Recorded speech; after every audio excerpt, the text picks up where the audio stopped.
The Dallas Mavericks set to win their second NBA title. That's what they're trying to do, this time against the Boston Celtics. WFAA, your home for every step of the finals. And we've got a team in Boston covering the finals from every angle, from the games to the fans and the stories you will not see anywhere else. And our Mike Leslie, it's been a long night for him and an early morning as well. He joins us live from Boston. And Mike, I know it's been an effort to get there, but well worth it to root on the Mavs, right? Yeah, Mark, what day is it? We've lost track at this point. Paul and I haven't slept yet. We'll get that in later on. I mean, it's the NBA Finals, man. Nothing else matters. We got here, and it is finally time for Game 1. It's been a long wait since the end of those Western Conference Finals. We're ready for some basketball again. I'm sure you are. You'll sleep when the finals are over, right? Let's get into some of the storylines tonight. One of the big storylines that both teams are talking about, kind of a revenge factor. You got Kyrie Irving going against his former team. You got Kristaps Porzingis going against the Mavericks as well. How much are they talking about that there? Oh, quite a bit. Yeah, especially when Kyrie Irving showed up yesterday to the Mavs practice with a shamrock on his posterior, if you will. A not-so-subtle message from the former Celtic to the Bostonites that haven't exactly welcomed him kindly when he's come back here in years past, since he left the Celtics for Brooklyn a few years back. You got to imagine he's going to hear the boos in full force tonight. Well, I'm curious to see what kind of reception KP gets when they're here in Dallas. Certainly, you look at his status for tonight. He says he's going to play, but he hasn't played since April. How much of a factor do you think he can be?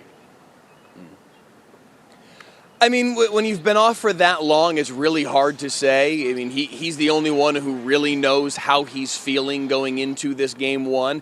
If he's able to be something close to 100%, he's obviously a talented player that has been a big part of why the Celtics have been the best team in basketball all this year.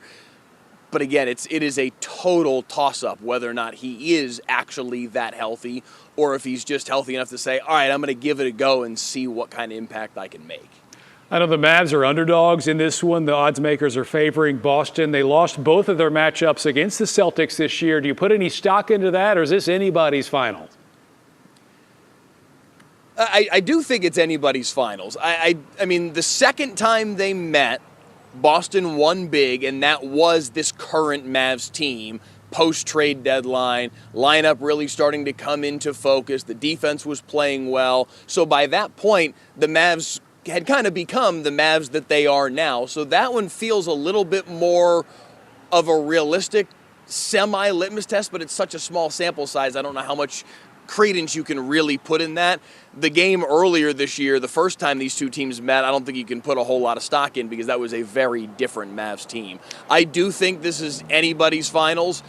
I think that the Mavs have a very real chance to come up here and get a split. The Celtics have been fantastic on their home floor, 37-4 in the regular season here at TD Garden, but the Mavs are 7-2 on the road in these playoffs. Look, I'm rooting for you. Steal that home court advantage. But you kind of alluded to the trade deadline. This has been a different team after that trade deadline. Certainly have played different basketball, but when it's all said and done, this is Luka Doncic's team. Is there kind of a sense when you watch a guy that's this special, that has as many miles on his body as he has already? We've seen him banged up a lot. It feels like, hey, you know what? Let's take advantage of this opportunity because you never know when you're going to be back. Yes. I think any athlete has to take it through the lens of seize this opportunity because you never know if you're going to be back. Luka kind of feels like somebody that's going to be back. He just feels like he's on a different level. He's putting himself in a different stratosphere with the way that he has built his career, with the way that he has performed in these playoffs. I'm really intrigued to see how he plays in this series.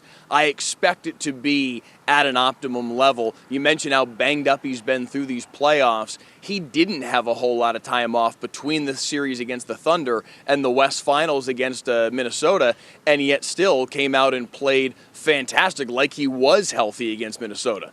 Now give him a week off to get rested up for the NBA Finals. As much as we all were kind of itching, like, hey, can we get back to basketball already? This was perfect for Luka to get him healthy and ready to go for Game 1 of these NBA Finals. So I don't think he minded the time off between series. I don't think he did either. The healthy Luka, that's what we want to see for years to come, and hopefully this is the first of many Finals appearances for him, and this is not the first time we'll see you, Mike Leslie, out of Boston. Get some sleep, though. I know you've had a busy travel day, so rest up. And Will do. We need you rooting for the Mavs tonight.